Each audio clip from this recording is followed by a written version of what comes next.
Hey, Stephanie from freedomcallingrv.com here, and today we're going to talk about how we camp for 365 days a year for really cheap and how that helps us afford full-time travel on the road with our kids. And we do that by using Thousand Trails campgrounds, among other things, but mostly Thousand Trails. And so I want to talk to you guys about how all that works today. And if you haven't subscribed to our channel, please click down below and subscribe and get all the future videos about how we travel full-time with kids. So today we're talking about Thousand Trails and how we use their campground system to afford full-time travel, and it allows us to camp 365 days a year with no nightly fees. So we're able to show up to the campground, find a spot, park, do our thing. We don't have to worry about paying anything extra. And I want to tell you about how that works and what Thousand Trails really, what we like and don't like about it, because there's some likes and dislikes. So we have actually what's called an upgraded membership, which we'll do another video about all the different options because it can get overwhelming and confusing, especially if you've never looked into it before. So there is several different options, and the one that we have allows you to camp for 21 days park to park. So that means we can go to one park, we can stay up to 3 weeks, we can leave that park, go straight to another park and stay there for 3 weeks, and so on and so on. We don't have to stay out of the system, so to speak, for any amount of time. With their lower memberships, some of them you can only camp for up to 14 days and then you have to stay out for a week. So we chose to upgrade ours so we can go park to park, and that allows us literally 365 days a year. If we just go park to park, we can camp every night of the year with no added nightly fees on top of the membership that we bought. So a few things about Thousand Trails. They have campgrounds all of the East Coast, all of the West Coast, Florida, Texas, a couple in between. There's not a lot of stuff right in the middle of the Midwest part of the country. But other than that, there's tons of them. So you really can go from park to park and see the country and go all over for really, really affordable. So first I'll tell you about our dislikes with Thousand Trails. There's not a lot of things that we don't like, but if we were being really nitpicky, some of the things that we would probably change are that most of them are far out from tourist destinations and main towns. So we're at one now that is in a great location in Virginia. It's out in the country, it's beautiful, but it is a bit of a drive back into town, and it's a little bit even farther drive if you're trying to go and see some of the touristy type stuff. So if you like being out in the country and more of your peace and quiet kind of state park atmosphere, then that won't be a problem for you. If you want to be right in the hustle and bustle of a city or right outside of tourist attractions, it's probably not the best bet because most of them are kind of far out. But for us, that works good because we don't like being right in town, and we like our privacy and we like nature. So we don't mind being kind of a little farther out, but that might be something for somebody to consider. So another thing is, because they are a little bit far out, you can have limited self-service depending on where you're at, and we have Verizon, so we have not had horrible luck with Verizon. They have pretty good coverage all over. The parks that we've been at, we've had maybe a little bit of limited service. I've heard some people that have other carriers have had some problems, so that would definitely be something to look into before you buy any membership. Check your cell carrier and see where they're gonna have service. The last thing that I would say is probably a pretty big dislike for us is lack of uniformity from park to park. And what I mean with that is that I think a lot of the Thousand Trails campgrounds, they bought up from older parks, and so they've worked on fixing them up, and they were maybe ran a little differently at one time, and so different parks are set up different ways. They're not all the same. You don't want all the parks you go to be the same looks wise, but I mean just like the way they're run.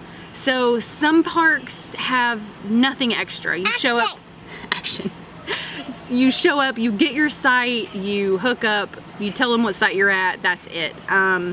They're first come, first serve, you pick your site and you're done.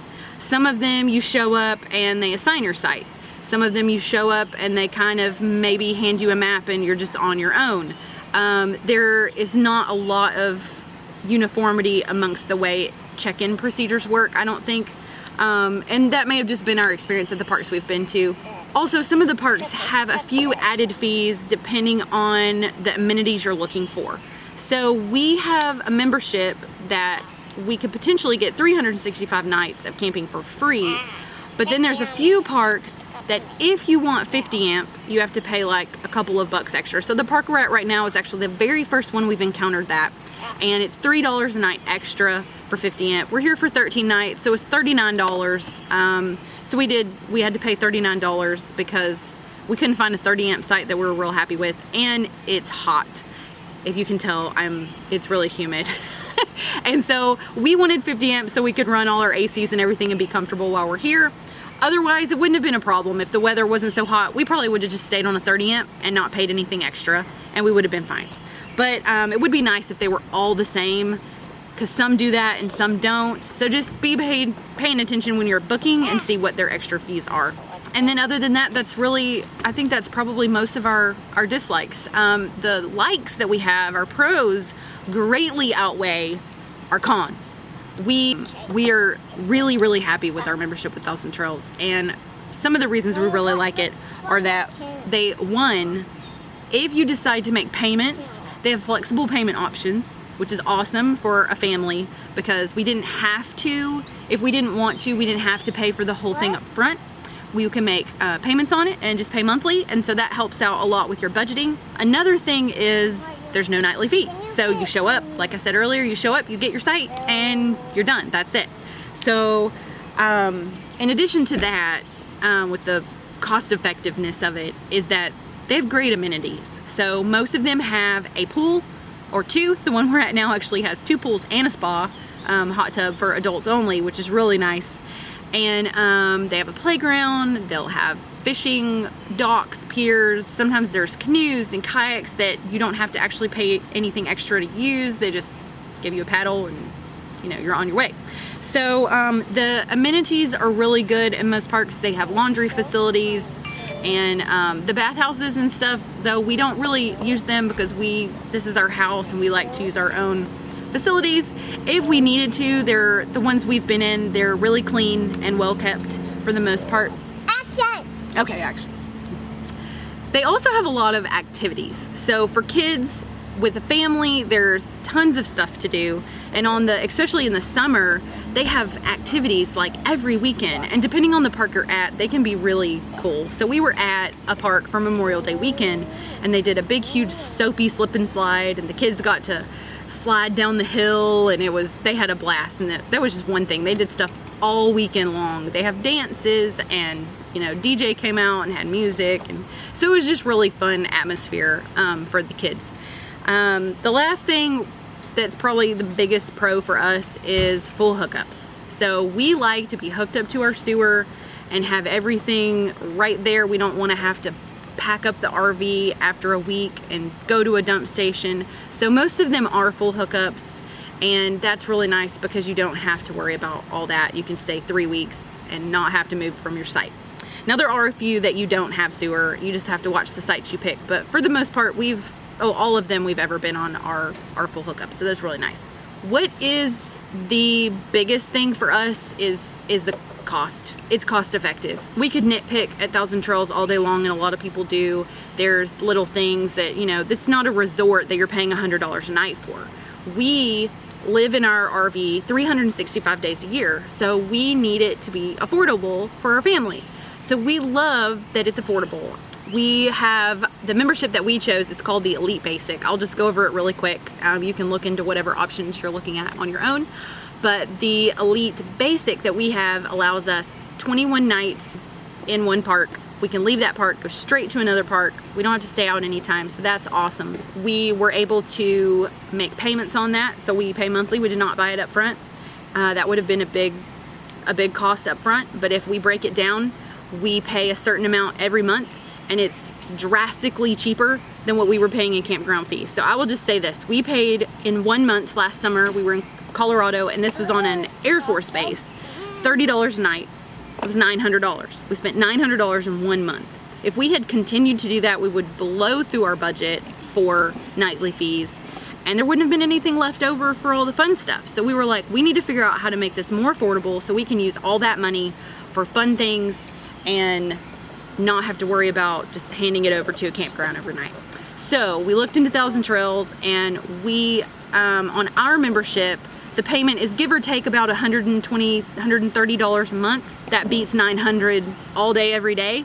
So that's what we did, and we just make sure that we stay in the Thousand Trails system as much as possible, so we're not paying anything extra. Ew. Yeah, that's gross. What is that? It's like a sticky gunky thing. So is Thousand Trails worth it? Yes, undoubtedly yes. For our family, it is 100% worth it. We went back and forth and comparing different things and other memberships and other campground systems, and we also found if you are considering joining full-time families, there are a ton of full-time families members that use the Thousand Trails system. So we're able to meet other families, and I think we're meeting families a lot easier within Thousand Trails than we were out of it. So Air Force campgrounds, military fam camps, we were staying at quite a bit previous, and we were not meeting families. It's mostly retirees, and although they're awesome to hang out with, we really want our kids to meet other families with kids. They need that interaction. So this was awesome with the activities and the pool and the playground and all the things that they all have. It's made it 100% worth it for our family. So we are completely happy. Mom, can I be your friend? No. Oh, yeah. Hi. How you doing? Your dog pretty? Hi. So if you're a member of Thousand Trails, comment below with your best like and dislike. And if you have any questions or comments, drop them below. And feel free to subscribe to our channel, and we'll see you on the road. Hey, thanks for watching this video. If you want to see more videos like this, go ahead and click that subscribe button down below and hit the little notification bell so you'll get notified every time we post a new video. And even if you don't like us, just hit the subscribe button anyway, because, I mean, why not?